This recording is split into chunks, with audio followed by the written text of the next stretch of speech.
Welcome friends to another r/malicious compliance video. Today we've got a really good Red related compliance story, but first a story from Law's Rack. It can't be done no matter what? This story is for when I just got to my first semester in college, 2018. I was doing a little bit of activism and had to pass a letter to the administration so they can approve a few days of absence whilst I was traveling to another region of the country for a congress, which featured college students and that kind of stuff. The thing was, I had to do it written and printed, odd since an email would be enough. I was already on the office, and the closest place where I could get something printed was a round trip downstairs of about 20 minutes long. So I asked the intern there if I could use the printer so I don't have to walk down, pay for a piece of paper, and come back with it signed. He told me it can't be done, it was only for institutional use, not for the students. Didn't matter how silly my request was, the answer was always,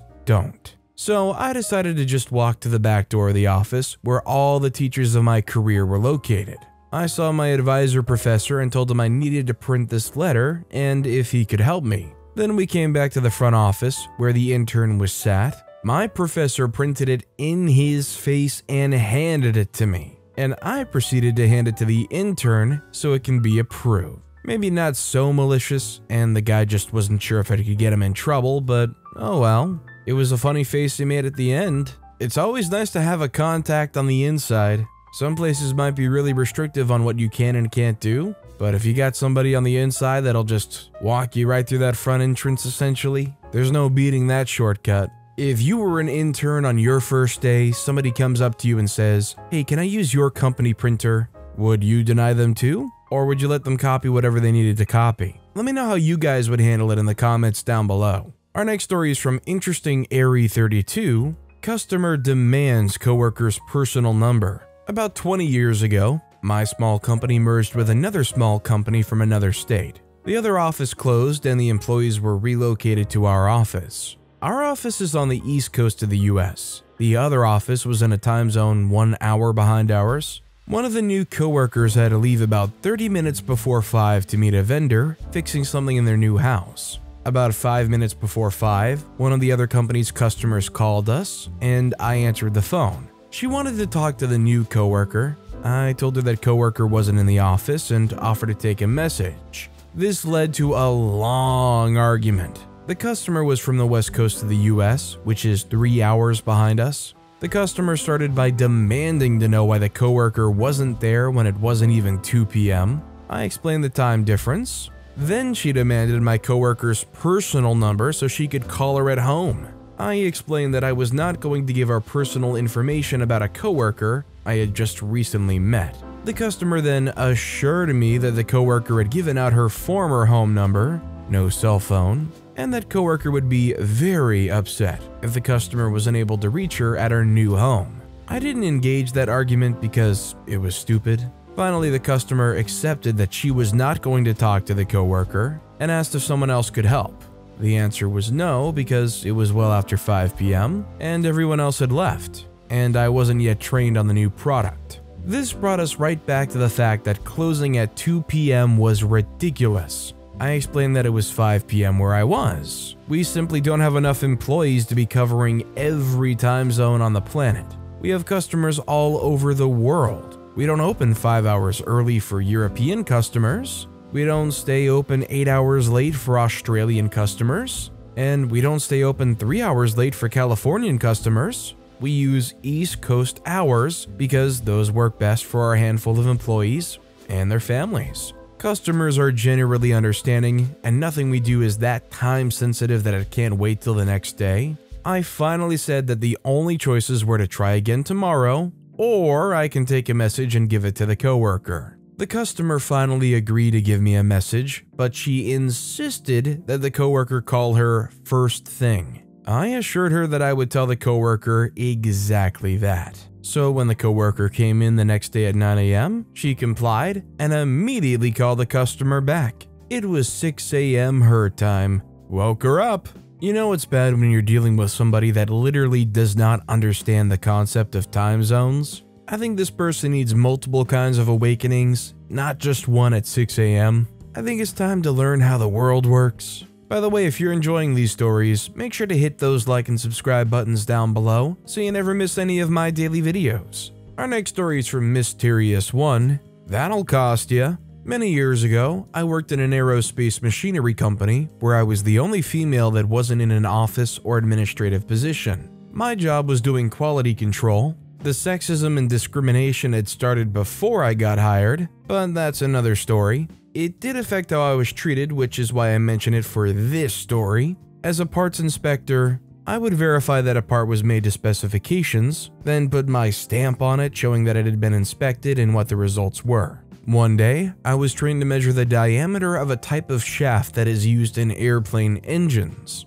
The roundness of the shaft's diameter had to be measured within a couple millionths of an inch. Just to give you an idea, the typical hair on your head is a few thousandths of an inch. So if you divided your hair into 1,000 slices, if there was even one bump on this shaft that was bigger than 2 of those slices, it would potentially wreck a plane or destroy a plane engine by creating too much vibration during operation. My boss explained how he wanted me to perform the inspections using a very sensitive machine that operates sort of like the needles you see for detecting earthquakes. I won't get detailed, and I probably don't remember much anyway now, but I did a couple days worth of inspections before I realized that the way he instructed me to check them looked wrong to me. I asked another, more experienced inspector about it, and he figured it out fully and said we were inspecting it wrong. The simplest explanation I can find to describe this: if you picture a mountain valley with a canyon, and you were supposed to give the maximum depth,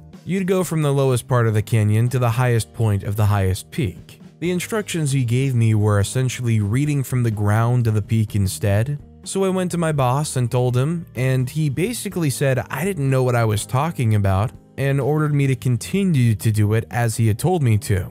Now, I could lose my job and career over bad inspections, so I told him, okay, I'll do what you tell me, but I will not put my stamp on it. I'll do the charts, and someone else will have to do the interpretations and stamp them. He agreed. A few months later, I get called into his office so I could be written up. A multi-million-dollar contract was almost lost because the inspections on all these shafts were bad. I told him that my inspection stamps were not on those orders because he told me I was wrong, and so I'd only made the charts for someone else to interpret. He backpedaled quickly after that, claiming he'd sent out parts for independent verification, and the independent verification had said he was right, that I was mistaken, blah blah blah. Nobody lost their job, but I think it was only because his father-in-law was one of the owners. Don't you hate the fact that if OP wasn't smart enough to cover their tracks here, they would have been able to scapegoat them into, I don't even want to know what kind of outcome that would have been. They would have at least lost their job. I don't know if they would try to hold them on the hook for any kind of fines or withheld wages or anything if they could do that. Our next story of the day is from Hellbat. I'm a renter? Understood. So let's start with some context. My mom and I moved into my grandma's house when I was 5. My godmother already lived with my grandma, so she was also part of the household.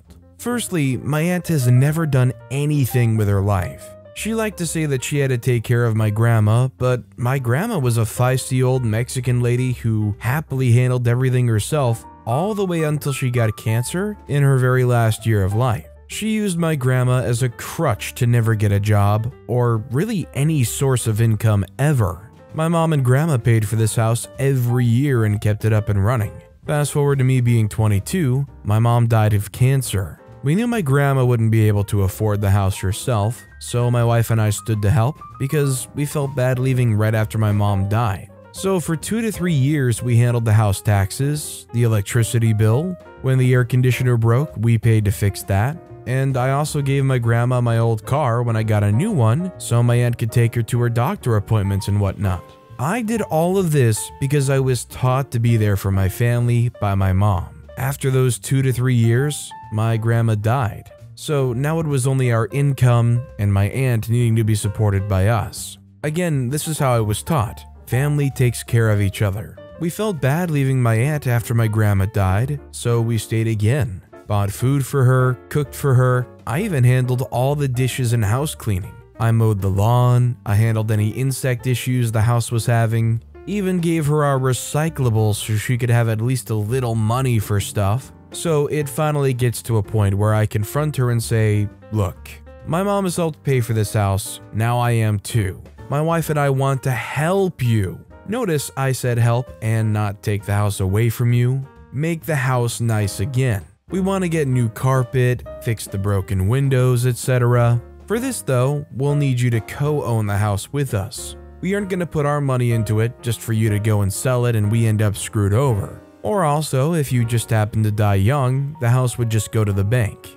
That's a whole other long story, but it's what would happen. She of course said no, only because she wants the house to herself and I'm her ownership. She's very, very greedy and selfish like that about everything. So we end up arguing and I say how we stayed because we cared and wanted to help. We wanted to continue helping, however, but we can't just blindly funnel money into your home when we need to make sure our living situation is secure. During said argument, I say how we've been nothing but caring and don't want to take the house. We just want to work with her. Again, no. So I start to get frustrated and I say, how can you be like this to me? Especially when both my mother and I have paid for this house. We put more into it than she ever has. I don't feel owed, but I feel that us working together and owning the house together would be fair, since she doesn't even pay for any of it. I said how we stayed after Grandma died to help her. Her exact words were, well, you should have just left. That hurt a lot because all that was just for nothing, not even appreciation. Fast forward to another argument, and I bring up how I feel it was wrong of her to take advantage of my mom the way she did. There's way more context to that than above, but again, a whole other long story. When I say I think it was wrong, her words were, well, take it up with your mother. That broke me because I was super close to my mom, and she had only been dead for like 2 years, so it was still very painful. That was my breaking point. I could not help somebody this selfish and hurtful. I told her that it was awful of her to say that this house is ours just as much as it's hers. She says, Christian, you guys are renters. Cue malicious compliance. I say, oh, we're renters? Okay, so I started going by doing exactly what me and my grandmother agreed upon when we moved in. I pay the electric bill and the house taxes. That's it. Mowing the lawn? Sorry, wasn't part of my lease. Handling the insect infestation? Nope, landlord's issue. Cleaning your dishes and the 800 pictures you have on the walls filled with dust? Yeah, not my problem. My wife and I care for ourselves now. Her house is going more and more to ruin. Windows have broken more, the air conditioning broke again, the shower broke, water heater broke, and damaged the living room and walls, termites in all the wood. All not my problems. My wife and I are currently in the process of finding a place and moving out. We might not even tell her when we do move and just up and leave, letting her sit in her own filth. I mean, it's not on my lease that I need to give a notice. This is one of those situations where I think you just gotta cut your ties and let it loose. There's no agreeing, there's no compromising here. They're selfish, they're greedy. They're gonna drive themselves into the ground, and at that point, it's not your responsibility to save them.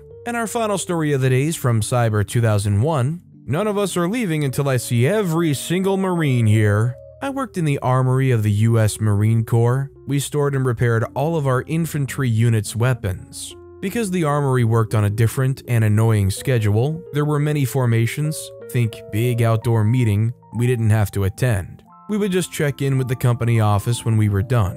One day, a new staff NCO, one of our managers, was holding the formation that night and was decided to become extremely unhappy that the armory wasn't going to check in for his formation. So he decides no one is going home until the armory actually showed up the formation and he physically saw us for roll calls. He sent a message to the company office, including his own leadership, that no one was going home until he saw every Marine from the armory in formation after we shut down. They relayed that command to everyone, including us. Now, that was a slight annoyance to us. We had to drive about a quarter mile to the formation after we were done. That much bigger annoyance for everyone, including that staff NCO on this gorgeous Southern California Friday night, is that the armory is the last place to shut down. No one wants to see us at formation for a reason. First, every company has to check in their weapons. All of those weapons have to be cleaned before they come into the window. Then, every cage has to go through each weapon, and sight, and NVG, and everything else with a serial number on it, and check each off a list. Then all cages have to be secured. Then we have to call the guards to come down and provide the armory key and armed escort. Then we get escorted with the key to the guard shack. Then we wait to check the key in. Then finally we get to go home. Or in this case, to formation hours later to an extremely pissed off company of Marines. Virtually every enlisted man, from the guys who outranked him down to the lowest man, is freaking furious. They just sat on the parade deck for probably about 3 hours for absolutely no reason other than that call that guy made to the company office. It was again made the rule the armory didn't have to come to the formations. It's kind of impressive that they didn't have the foresight to understand the consequences of what they're demanding. I guess that's why they're a new staff NCO. But with that being said, that's all the time we have for today. Now, if you want to hear another great compliance story, click on that left video. Or if you missed my latest video, check out the video on the right. That said, I'll see you all next time with some more stories.